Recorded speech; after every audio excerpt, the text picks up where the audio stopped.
be the county commissioners for precincts 2 and 4 candidates. And we're going to round it up at the end with the county judge candidates. So we're going to start with opening statements. You've got the microphone, so let me just make sure that jump on. And Tess, you're free to stand and walk. You're free, yes?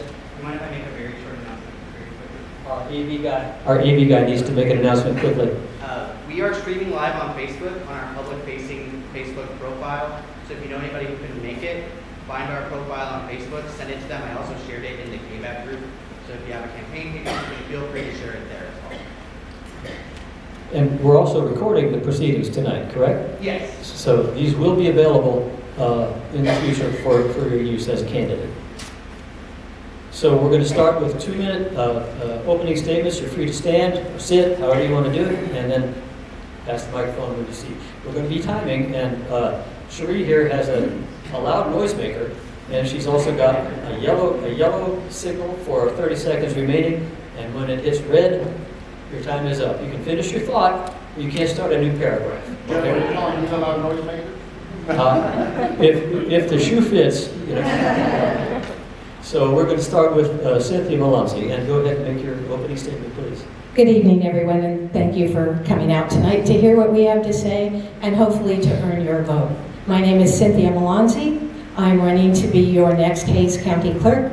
I'm running on experience, leadership, and the fact that I currently run the day-to-day operations in the county clerk's office. A little bit about me. Well, I just told you, I'm the assistant county clerk. I've been the assistant county clerk for the last 4 years. Dr. Cardenas brought me into the office when she recognized that bringing leadership from the outside with different real-world experience could make a difference for Hays County.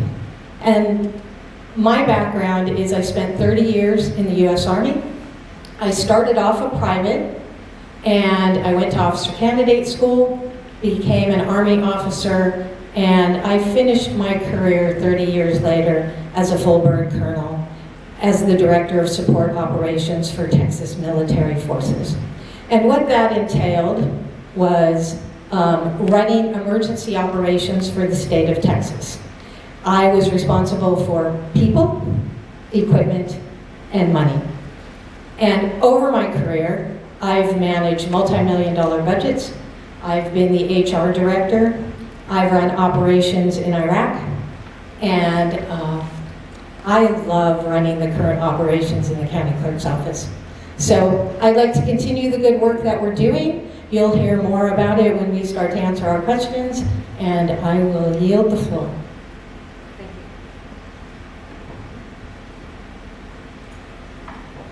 Hi, I'm Dee Dee Rogers, and have lived in Hays County for 39 years. I've lived in Texas all my life. I am a single mom with a son, and I'm fixing to have a granddaughter, so I'm excited about that. I was a paralegal for 5 years, and I've worked at the county clerk's office for 30 years. For 25 of those years, I was a senior deputy clerk and managed or supervised several employees, and then I was promoted to chief deputy and was there at that position until I retired for 2.5 years. I want my commitment to be is to protect the integrity of our records, ensure public service, and treat every citizen with respect and regardless of any party they're in. I just want to make sure customer service is the main object of my run. Thank you.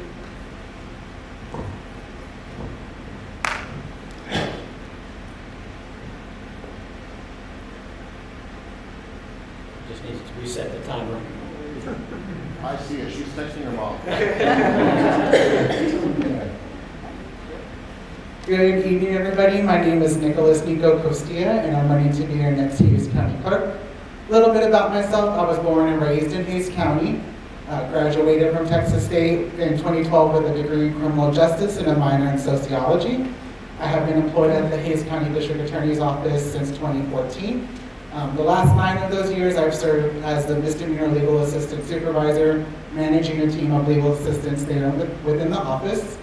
What I want to focus on for running for county clerk is I want to look at modernizing the records management system. And I want to make sure that records management system is working for not only the staff there in the office, but for the public as well that needs access to those records as well. Another thing that I want to focus on is looking at cross-training the staff so that they're able to better serve the community whenever y'all are going into the office and getting customer service from them as well too. It's not only going to allow them to give better customer service to y'all, but it's going to allow the staff to grow their knowledge as well within the office and be better employees within the office. The last thing that I want to focus on is expanding the internship program to the Texas State students and allowing those students who are interested in public service to come into the office to get firsthand experience. Because I'm the internship coordinator at the DA's office as well too, so I know the value of the interns and the value that they can put into the office. And not only that, I'm looking at giving back to the office if we can potentially hire them as well too. Thank you very much.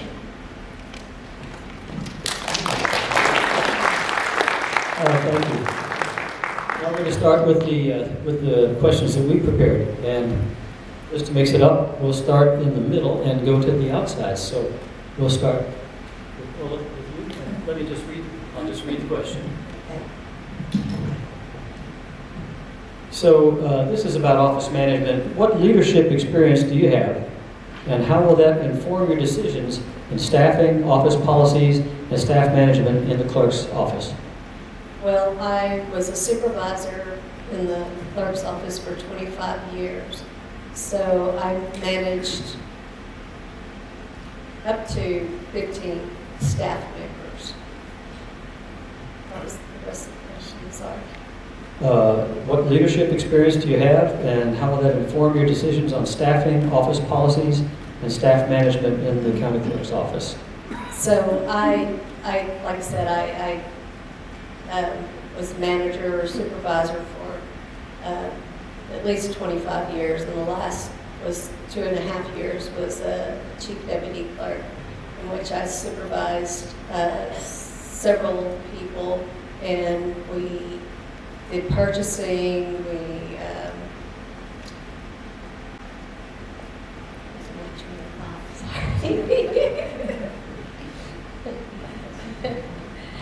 and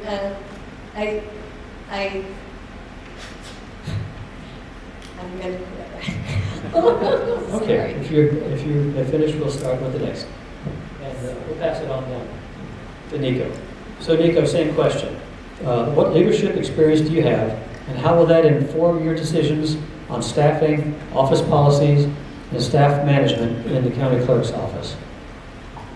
So like I said, previous leadership, currently in the office as the legal assistant supervisor for the misdemeanor division. Outside of the office, I have been involved in several nonprofit organizations. Just to name off a few, I'm the president-elect for the Texas State Alumni Association. I am the secretary for the Chi Mental Health Board, and I'm a member of La Sociedad Guatemala there in San Marcos as well too. So not only does my in-office experience give me good leadership skills, but my outside experience as well too. With that experience, it allows me to be able to handle multiple situations, multiple personalities, being able to train the staff, because I think my staff can tell you that I'm very hands-on. I get in the trenches with them. I'm not going to ask them to do anything that I wouldn't do. So that's my goal is once I get into the office, if I get into the office, is to learn everybody's job, make sure that I can be able to support them in whatever roles that they are in. So I think my leadership skills make me a well-rounded individual to step into this role of county clerk. Thank you. Okay, thank you. Ms. Malonzi, would you like me to read the question again? Sure. Of course, only fair.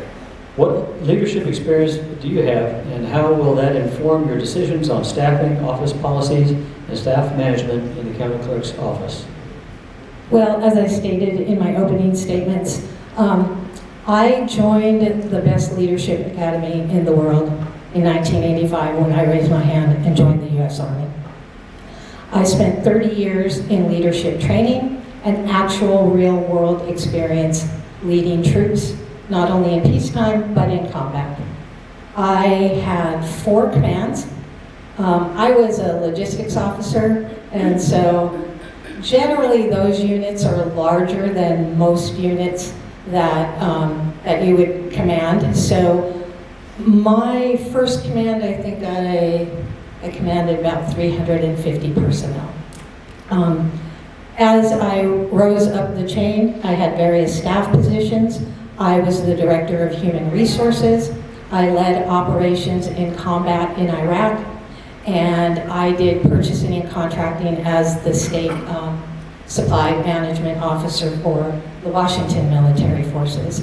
I have a long background in emergency management operations, and I believe that my qualifications, look, I've just been in the workforce for a long time, and I've done a lot of stuff. So, I just bring a lifetime of experience to the table, and a lifetime of real practical leadership. And that's what I bring to the county clerk's office and what I'd like to continue to bring. Thank you. Okay, thank you. And you don't get a break. You're going to get this next question as well. So the third question. Even though you currently work in the office, what would be the current operations that you would change if you have the opportunity? Oh, you gave me the microphone and a chance to talk about that. Look, the county clerk's office is running efficiently, and what I would say is that's been a monumental task to keep up with the growth in the county and keep pushing those limits of the systems and the processes, and that's what I've been working on since I got to the office. So the hardest part and the things that need to change the most are at a higher level than me. And that is how hard it is to get something approved to make real dynamic change. And we saw that when we worked on trying to get pay raises. We've seen that when we try and just implement a new system. It takes an extraordinary amount of time to get from I need this new thing through contracting and purchasing before it gets to a panel of people who are going to say yes or no. And we might hit that and get a great big no, and so we start all over again. So, time to stop. Thank you. Thank you. Can you hand it to Mr. Castillo? So, Nico, you currently work for the Hays County, but in a different department. Get entangled here. How can you assure us that you have enough familiarity with the clerk's office to serve as the county clerk? Great question. So again, I think with my experience there in the DA's office, I bring a different set of skills.